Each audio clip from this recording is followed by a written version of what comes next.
Assalamualaikum. Kembali lagi di channel Ghost Tellers. Semoga kamu sehat dan selalu dalam lindungan Tuhan ya. Sebelum kita lanjut ke ceritanya, tekan dulu tombol like video ini. Jangan lupa juga klik tombol subscribe channel ini dan nyalakan juga notifikasinya agar tidak ketinggalan cerita menarik lainnya. Langsung saja, seperti apa kisah kali ini, kita masuk ke ceritanya.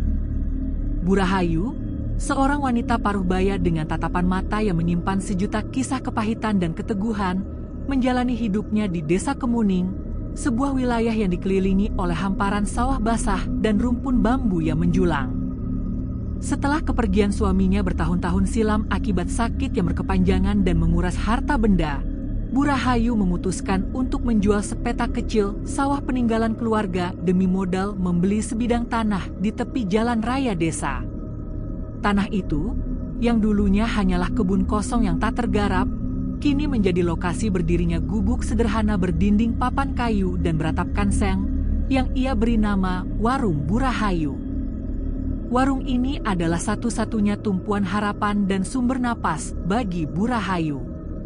Setiap senja, ketika matahari mulai menyentuh cakrawala dan mewarnai langit dengan spektrum oranye merah yang hangat, Bu Rahayu sudah harus menutup warungnya, berjalan kaki setengah kilometer menuju rumah panggung sederhananya, sambil memanggul keranjang kosong dan termos-termos dingin.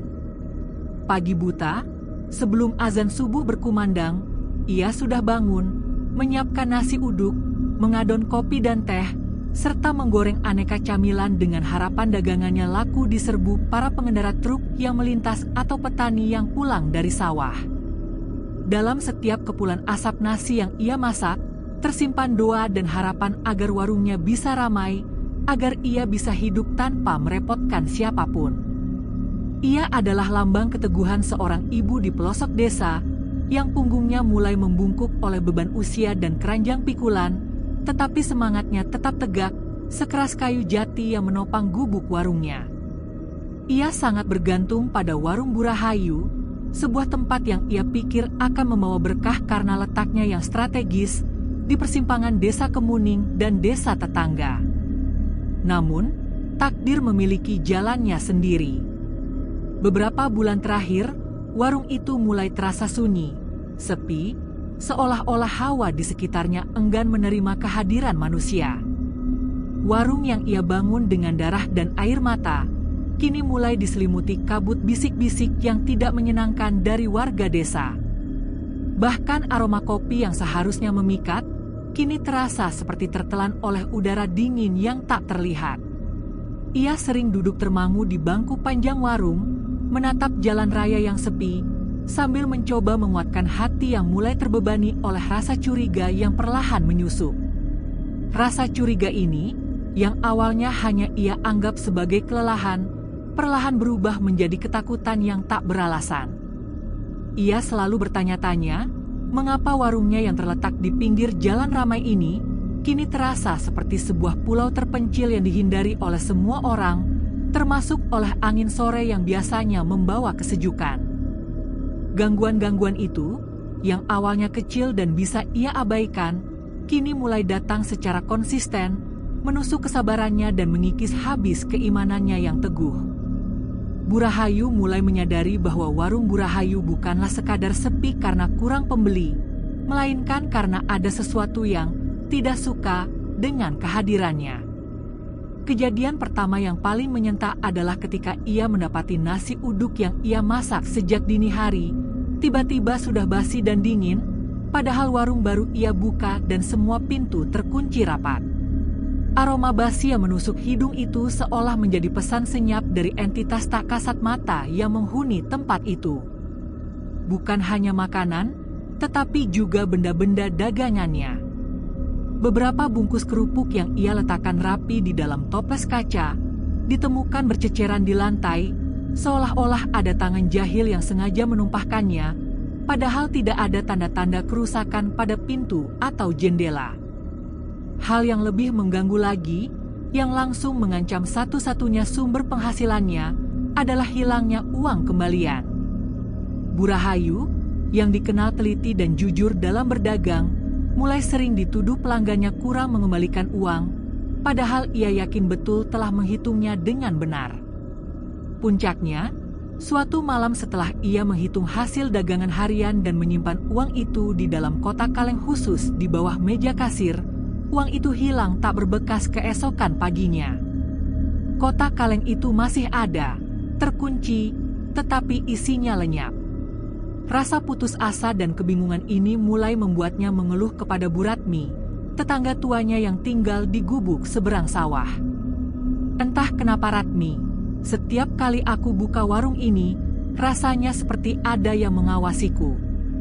Kadang malam-malam, aku dengar suara orang berjalan di belakang warung, atau kadang suara tawa cekikikan kecil yang sayup-sayup. Keluhnya, sambil menatap gelisah ke arah sawah yang mulai diselimuti kabut senja. Kekuatan batinnya mulai tergerus oleh teror-teror kecil yang konsisten ini, menjadikannya seorang wanita yang tegar, kini harus hidup dalam bayang-bayang ketakutan dan paranoia. Ia mencoba meyakinkan dirinya bahwa ini semua hanyalah ilusi akibat kelelahan, namun setiap pagi, warung Bu Rahayu selalu memberikan bukti baru tentang adanya gangguan yang tidak wajar. Ia terus berjuang, mencoba mengabaikan bisikan-bisikan dan hawa dingin yang selalu menyergapnya di sudut warung, namun rasa takut itu perlahan mulai menggerogoti tekadnya untuk bertahan. Keresahan yang dialami Bu Rahayu akhirnya menemukan pijakan faktual melalui cerita Bu Ratmi, tetangga setianya. Bu Ratmi, yang sudah lama tinggal di Desa Kemuning dan menjadi saksi bisu setiap perubahan di sana, mencoba menenangkan Bu Rahayu dengan sebuah cerita yang justru menambah rasa ngeri. "Ah Rahayu, kau harus sabar. Tanah warungmu itu dulunya memang kebun kosong yang sudah puluhan tahun tidak ada yang berani garap. Bukan karena tidak subur, tapi karena katanya ada penunggu lama di situ," bisik Bu Ratmi dengan suara lirih dan bergetar, sambil matanya menatap tajam ke arah warung yang mulai gelap. Bu Ratmi menjelaskan bahwa menurut cerita turun-temurun, penunggu lama di sana memang tidak pernah mengganggu, asalkan tidak ada yang macam-macam atau mengubah fungsi tanah itu. Bu Rahayu terdiam, kenangan lama tentang tanah itu kembali berputar. Beberapa tahun lalu, ketika ia hendak membeli sebidang tanah itu, ia memang sempat mendengar desas-desus ini. Namun, karena lokasi tanah yang berdekatan dengan jalan raya dan harganya yang terbilang murah akibat tidak ada yang berminat, Bu Rahayu menganggapnya sebagai keuntungan besar, mengabaikan segala cerita mistis yang beredar. Ia berpikir, dengan niat baik mencari nafkah yang halal, apalah artinya cerita-cerita hantu? Kini, semua kejadian aneh itu seolah menjadi konfirmasi atas desas-desus lama tersebut. Rasa takutnya bukan lagi datang dari ketidakjelasan, melainkan dari konfirmasi yang menakutkan. Ia telah mengusik sesuatu yang sudah lama bersemayam di sana. Bu Rahayu mulai merasakan hawa dingin yang bukan berasal dari suhu udara, melainkan dari energi lain, sebuah hawa yang menempel di setiap sudut warungnya. Suatu malam, saat ia menutup warung dan gembok telah terpasang, ia mendengar suara seperti sesuatu yang diseret di dalam warung. Ia sempat menoleh, dan dengan mata kepala sendiri, melihat bayangan gelap melintas cepat di sudut rak minuman. Ketika ia menyalakan senter, tidak ada apa-apa, hanya kegelapan dan keheningan yang menyesakan. Malam itu, ia pulang dengan langkah yang cepat dan terburu-buru, jantungnya berdebar keras, dan pikirannya dipenuhi oleh gambaran bayangan hitam yang melintas itu. Di rumah pun, ia tidak bisa tidur nyenyak. Suara ketukan pelan di pintu belakang rumahnya, angin yang berembus membawa bisikan yang tidak ia pahami. Semua itu membuatnya makin yakin bahwa ia telah memasuki pertarungan spiritual yang tidak ia cari, hanya karena sebidang tanah murah yang ia jadikan tumpuan hidup. Keteguhannya mulai goyah, berganti dengan rasa putus asa yang mendalam. Gangguan-gangguan di warung Bu Rahayu kini tidak hanya terjadi di malam hari, tetapi juga mulai berani menampakkan diri di siang bolong, saat matahari masih terik dan suasana seharusnya lebih terang. Ini adalah titik di mana Bu Rahayu mulai merasakan putus asa yang sebenarnya. Di tengah terik matahari, Ketika ia sedang sibuk melayani seorang sopir truk yang singgah, ia merasakan ada yang berdiri tepat di belakangnya, hawa dingin yang menusuk dan aroma aneh yang samar-samar. Namun, ketika ia menoleh cepat, tidak ada siapa-siapa, hanya dinding papan kayu yang memudar. Insiden ini sering terulang, membuatnya selalu merasa diawasi, bahkan di tengah keramaian yang sebenarnya mulai berkurang drastis. Yang lebih mengkhawatirkan adalah eskalasi fisik dari gangguan itu. Beberapa kali, gelas-gelas yang tersusun rapi di rak tiba-tiba meluncur jatuh ke lantai dan pecah berkeping-keping, tanpa disentuh dan tanpa adanya getaran atau angin kencang. Pintu kayu warung yang berat pun sering menutup dengan keras dan menimbulkan suara dentuman yang mengejutkan, seolah-olah ditutup oleh kekuatan tak terlihat. Fenomena-fenomena ini yang disaksikan beberapa warga desa yang kebetulan lewat atau singgah, mulai memutus semua tali keberanian mereka. Warga desa Kemuning yang awalnya masih mencoba singgah, kini benar-benar enggan mendekat. Bahkan tetangga-tetangga yang dulu suka menitipkan dagangan atau membantu membereskan warung, perlahan mulai menarik diri. Warung Bu Rahayu benar-benar terisolasi. Bu Rahayu semakin larut dalam kesendirian dan ketakutan. Ia sempat mengadu pada Pak Samsul, tetangga yang dikenal ramah dan baik hati. Kalau terus begini, entah sampai kapan aku bisa bertahan, Pak Samsul. Aku cuma mau cari nafkah yang halal, keluhnya dengan suara bergetar. Pak Samsul hanya bisa menggaruk kepala sambil menatap cemas, mengonfirmasi bahwa memang sudah lama ada cerita angker tentang tanah itu. Malam-malam yang ia lalui semakin sulit.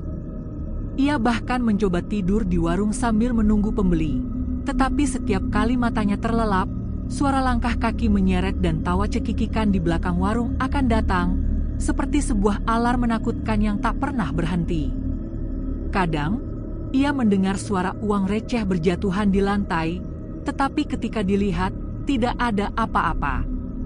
Tubuhnya mulai kurus dan pucat, dibebani oleh kurang tidur dan ketakutan yang mencekam.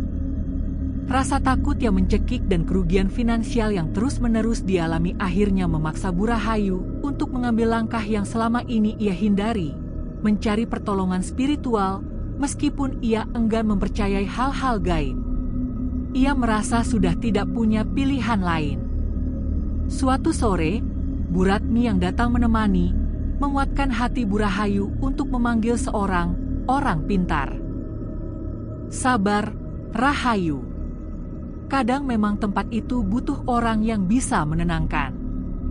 Kalau kau mau, coba panggil Mbah Joyo, ujar Bu Ratmi, menyebut nama seorang dukun sepuh yang tinggal di desa tetangga dan dikenal sering membantu warga yang mengalami gangguan aneh.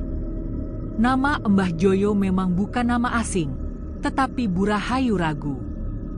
Ia takut pada praktik-praktik mistis, namun tawa cekikikan di malam hari dan barang-barang yang berjatuhan di siang hari telah mengalahkannya. Malam itu, ia kembali diganggu. Suara ketukan di pintu belakang rumahnya terdengar lebih jelas, lebih mendesak. Ia terbangun oleh bau aneh, seperti bau kemenyan yang baru saja padam, meskipun tidak ada siapa-siapa di dapur rumahnya. Bulu kuduknya meremang dan keringat dingin membasahi tubuhnya. Ia duduk lama di tepi ranjangnya, memandangi tasbih kusam yang ia genggam erat. Hati kecilnya mengakui bahwa ia sendirian dan tidak sanggup lagi melawan teror ini dengan kekuatannya sendiri. Pagi harinya, langit desa Kemuning terasa kelabu, seolah mencerminkan suasana hatinya yang sedih. Ia melangkah lesu menuju warung, dan sesampainya di sana, ia terkejut melihat pintu kayu yang ia gembok rapat, kini terbuka sedikit, gemboknya masih tergantung, tetapi tidak mengunci rapat.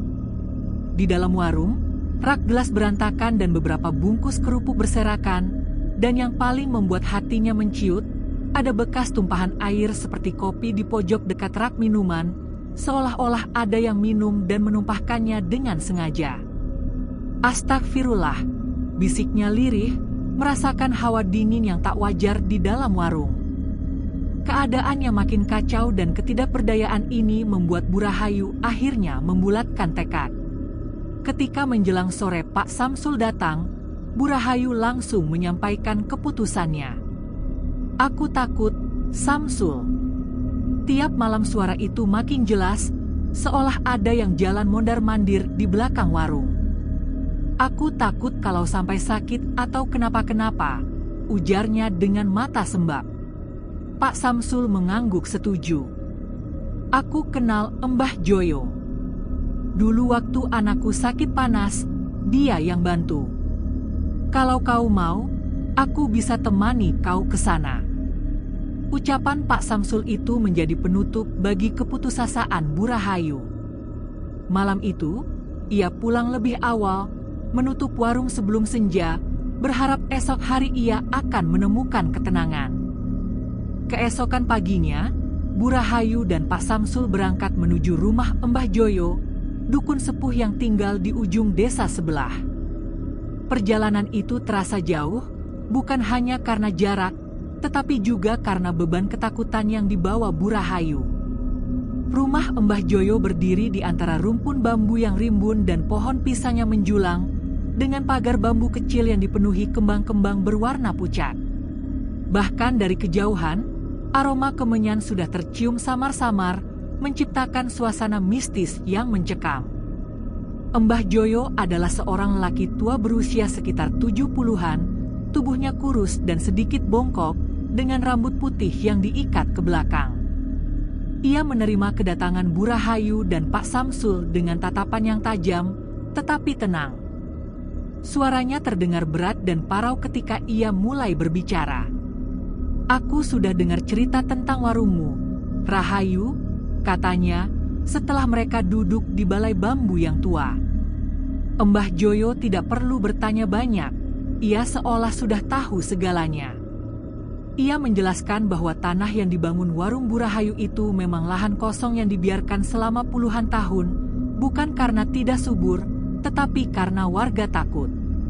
Ada yang bilang itu tempat persinggahan makhluk halus. Mereka tidak suka kalau tempat itu dijadikan usaha dagang, jelas Mbah Joyo. Hati Bu Rahayu menciut, bergetar hebat, tetapi ia memaksakan diri untuk tetap tenang. Ia hanya ingin berdagang dengan damai, tidak mengganggu siapapun. Mbah Joyo menatapnya lekat-lekat, mengakui bahwa Bu Rahayu tidak salah, tetapi terkadang makhluk halus juga merasa terusik. Ini adalah penjelasan yang final dan menakutkan, yang menegaskan bahwa masalahnya bukan berasal dari dunia nyata. Mbah Joyo kemudian menawarkan bantuan. "Aku bisa bantu. Nanti malam, kita lakukan ritual di warungmu. Tapi, kau harus ikut. Dan yang terpenting, jangan takut, apapun yang terjadi, jangan teriak, dan jangan lari."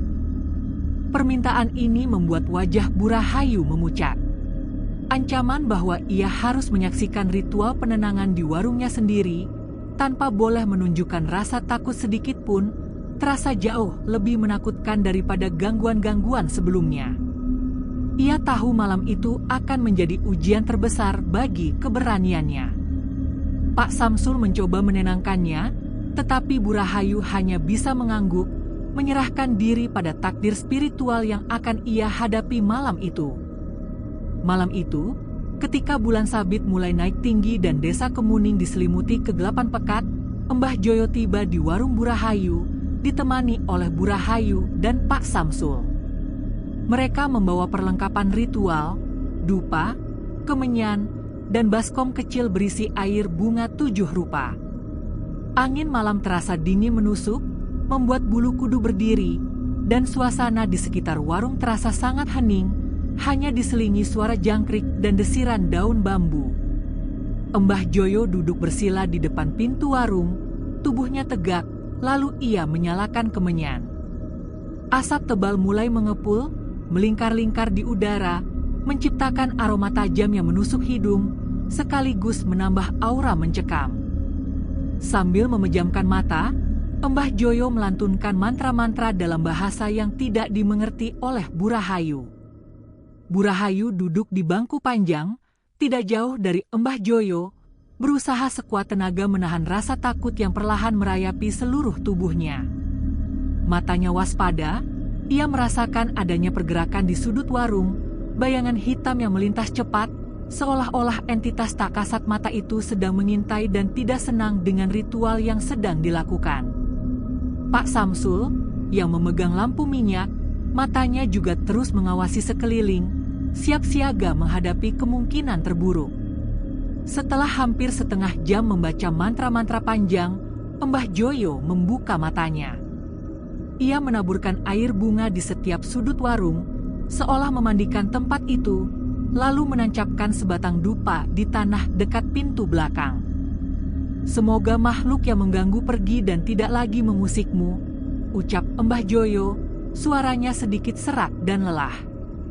Bu Rahayu menghela napas lega, rasa syukur yang teramat sangat mengisi rongga dadanya.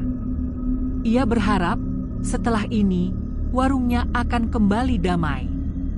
Mereka pun pulang, meninggalkan warung dalam keadaan yang telah dibersihkan secara spiritual.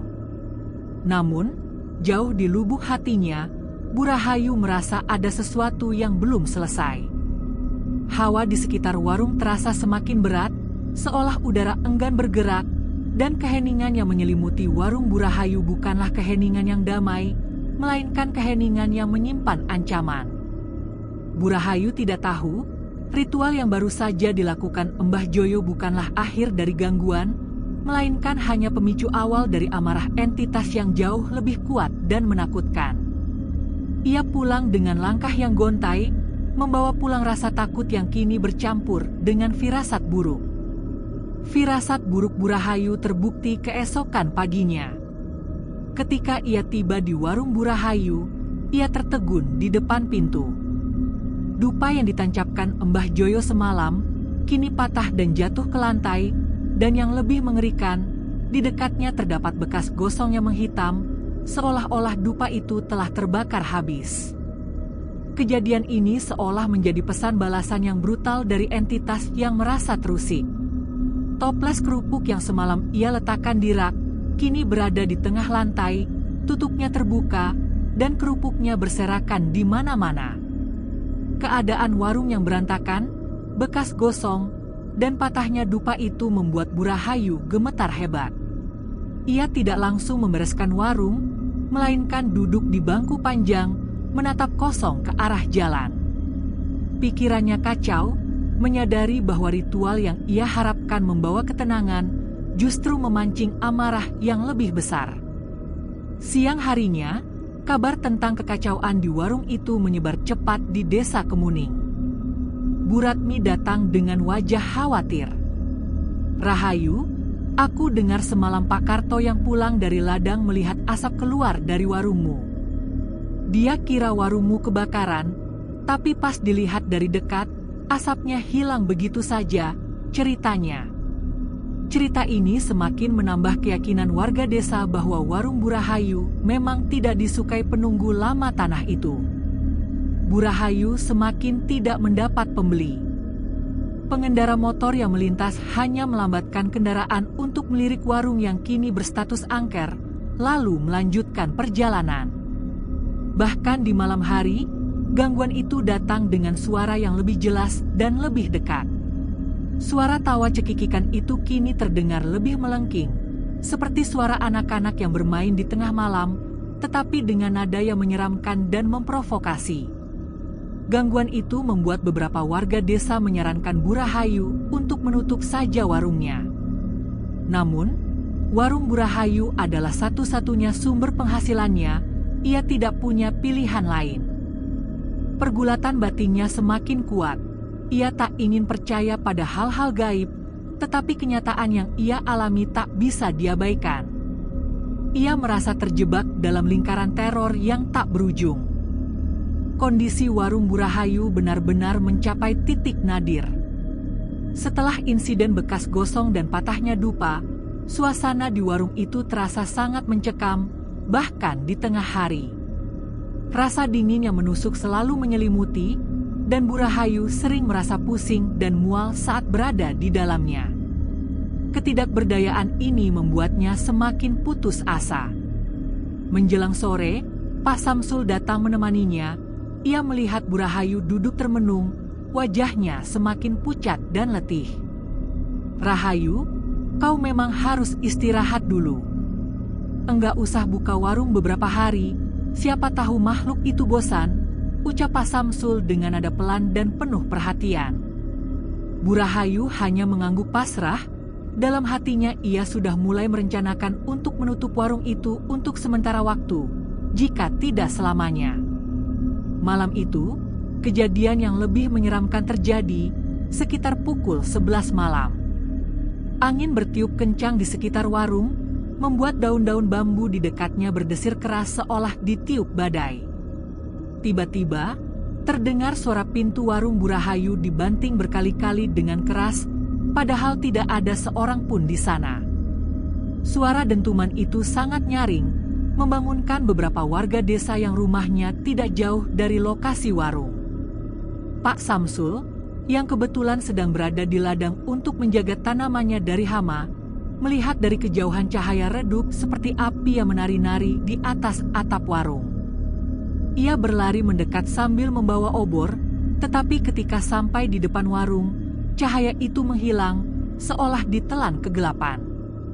Kekuatan yang mengganggu warung Bu Rahayu kini sudah menunjukkan wujudnya dengan kekuatan fisik yang brutal dan menyerang, bukan lagi sekadar mengganggu secara halus.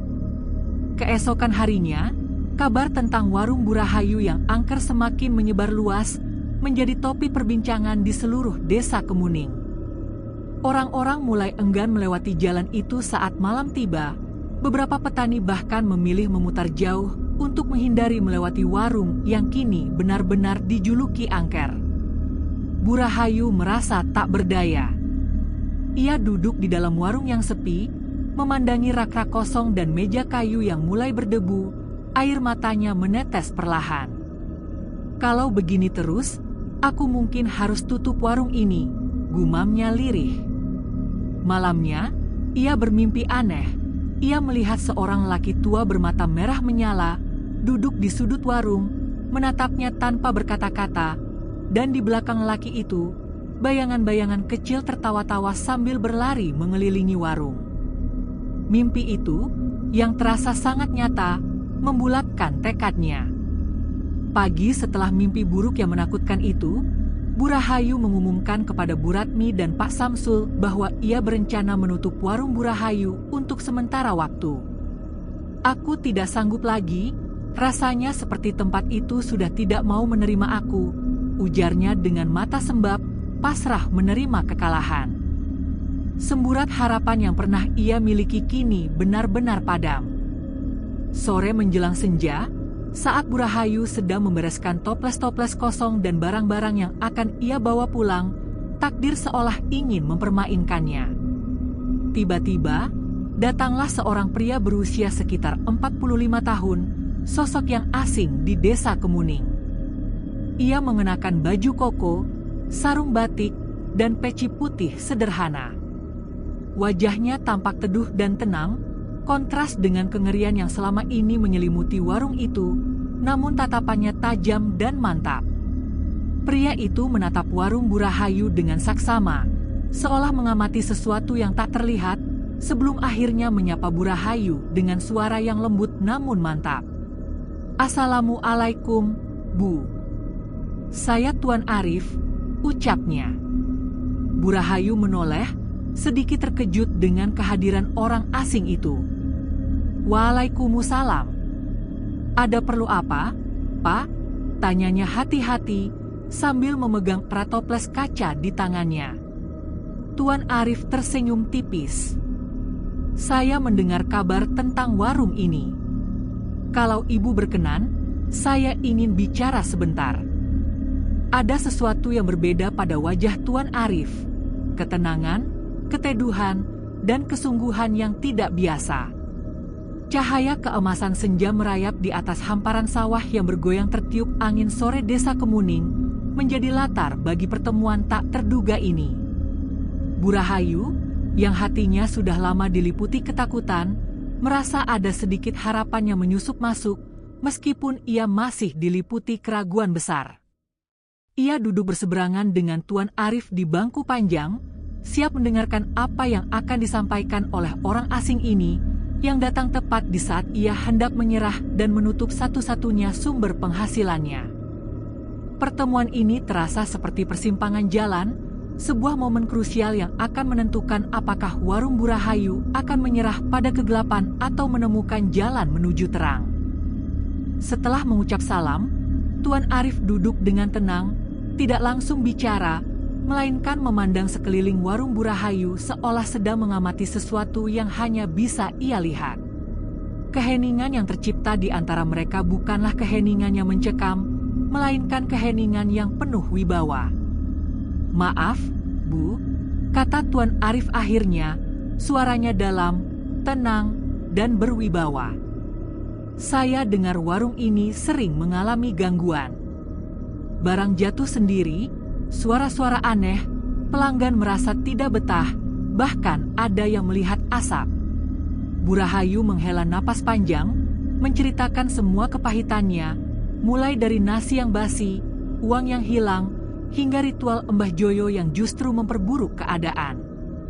"Aku sudah minta tolong Mbah Joyo, tapi setelah ritual malah makin parah.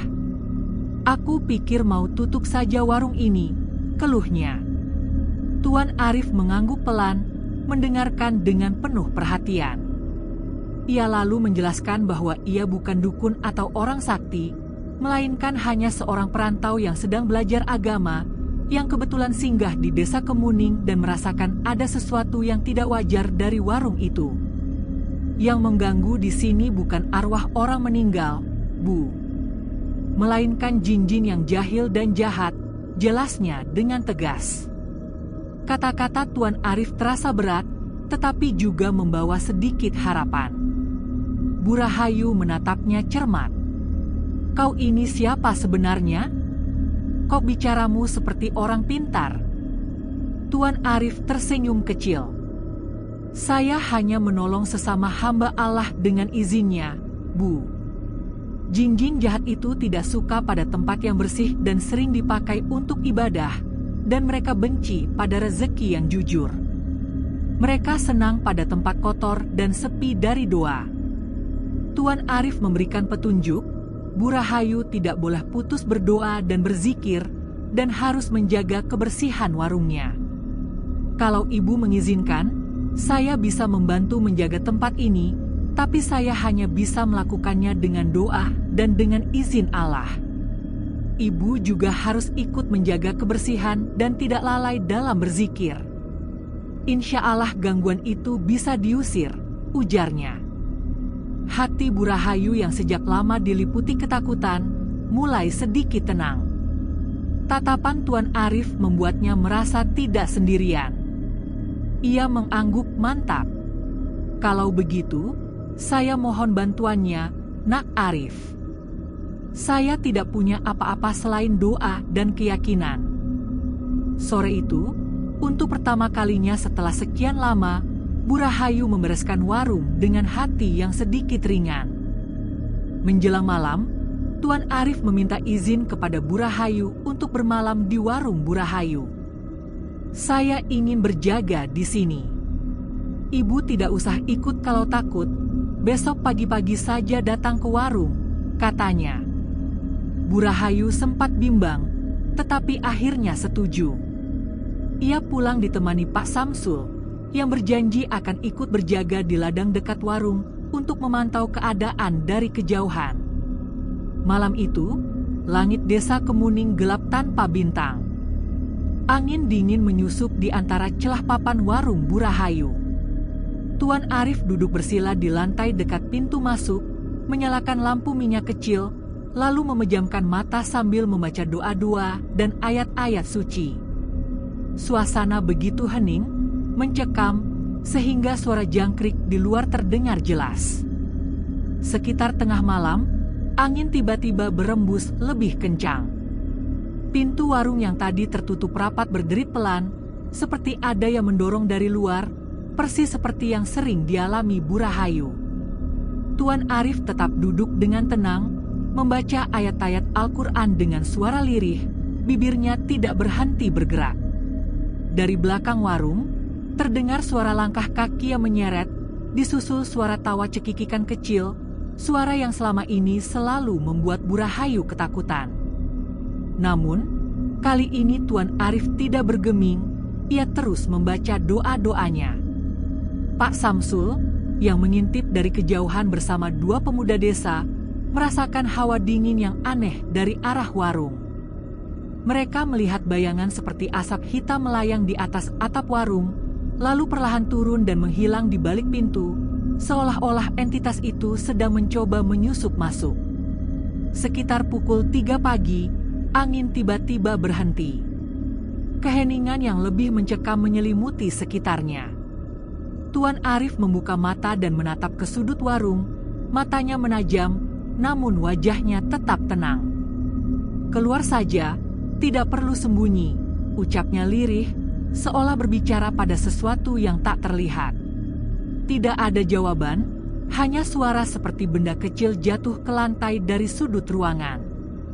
Tuan Arif kembali menutup mata, melanjutkan doanya hingga suara itu berhenti. Pertarungan spiritual yang ia lakukan bukanlah pertarungan fisik, melainkan pertarungan keteguhan iman. Malam Jumat yang dianggap angker oleh warga desa Kemuning menjadi saksi pertarungan puncak antara Tuan Arif dan jin-jin jahat yang menguasai warung Bu Rahayu. Menjelang tengah malam, gangguan datang dengan kekuatan yang tak tertandingi. Angin berembus kencang, membawa bau anyir dan busuk yang menusuk hidung. Pintu warung bergetar keras, rak gelas berbunyi gemerincing. Tiba-tiba, api kecil menyala di sudut dekat pintu belakang. Tuan Arif segera berdiri, meraih ember berisi air, dan memercikannya ke arah api, tetapi api itu seperti hidup, tidak padam, malah bergerak seperti lidah yang ingin menjilat ke arah dinding kayu. Tuan Arif membaca doa dengan suara lantang, sementara angin malam membuat lampu minyak hampir padam. Di rumahnya, Bu Rahayu terbangun karena firasat tidak enak. Ia teringat pesan Tuan Arif, "Jangan takut, Bu, cukup berzikir dan jangan berhenti memohon perlindungan Allah." Dengan tangan gemetar, Bu Rahayu mengambil tasbihnya dan duduk di tikar, menghadap kiblat. Ia membaca istighfar dan zikir yang ia hafal sejak lama, air mata menetes di pipinya. Di warung Bu Rahayu, saat Tuan Arif mulai terdesak oleh api yang membesar dan hembusan angin yang semakin kencang, tiba-tiba terdengar suara lirih dari arah rumah Bu Rahayu, suara zikir yang khusyuk. Seketika, seperti ada angin hangat yang mengalir ke dalam warung. Bayangan hitam yang semula berdiri di sudut warung tampak bergerak gelisah, matanya yang merah menyala mulai meredup, dan suara tawa melengking perlahan mereda.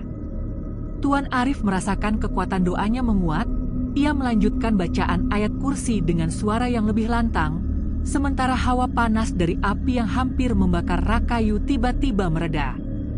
Api itu mengecil hingga akhirnya padam dengan sendirinya. Namun, pertarungan belum usai. Suara geraman berat terdengar dari sudut gelap, diikuti tawa melengking yang membuat bulu kuduk berdiri. Bayangan hitam setinggi 2 meter muncul samar di dinding warung, matanya tampak seperti bara merah menyala. Tuan Arif berseru dengan suara tegas, "Dengan nama Allah yang Maha Kuasa, tinggalkan tempat ini. Kalian tidak berhak mengganggu manusia." Sekonyong-konyong, hembusan angin berhenti, dan terdengar suara jeritan panjang yang menggema dari arah belakang warung, diikuti bau kemenyan yang terbakar. Saat itu juga, Tuan Arif merasakan cahaya hangat yang datang dari arah kiblat. Ia tahu itu karena doa Bu Rahayu yang tulus telah menyusulnya. Dalam cahaya terang itu, bayangan hitam yang menyeram menjerit dan perlahan memudar seperti asap yang tertiup angin. Tuan Arif menghela napas dalam, ia berhasil memenangkan pertarungan spiritual itu. Pagi setelah malam yang mencekam itu, matahari terbit dengan sinar yang hangat. Kabut yang biasanya tebal di sekitar warung Bu Rahayu pagi itu terlihat lebih tipis dan lembut. Bu Rahayu membuka pintu rumahnya dengan langkah pelan.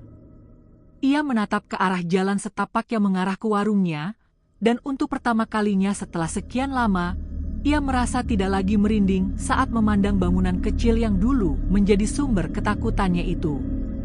Ketika ia tiba di warung Bu Rahayu, Pak Samsul sudah lebih dulu ada di sana bersama dua pemuda desa, sedang membersihkan sisa-sisa puing piring yang pecah dan bekas gosong di lantai. Tidak ada lagi hawa dingin atau bau anyir yang biasanya menguar di pagi hari. Bu Rahayu, insya Allah warung ini sudah bersih. Tadi malam kami lihat sendiri cahaya itu, subhanallah, sampai bulu kuduk kami merinding, kata Pak Samsul dengan nada takjub. Bu Rahayu mengangguk, matanya berkaca-kaca karena terharu. Ia berterima kasih kepada Pak Samsul dan para pemuda, mengakui bahwa ini semua berkat bantuan mereka dan doa dari orang yang Allah kirimkan ke sini. Menjelang siang, beberapa pelanggan yang sudah lama tidak datang mulai singgah kembali. Seorang sopir truk yang sering lewat berhenti untuk membeli kopi panas. Wah, Bu, entah kenapa sekarang warung ini rasanya adem, sejuk, tenang, dan enak. Dulu saya tiap lewat sini rasanya merinding, katanya.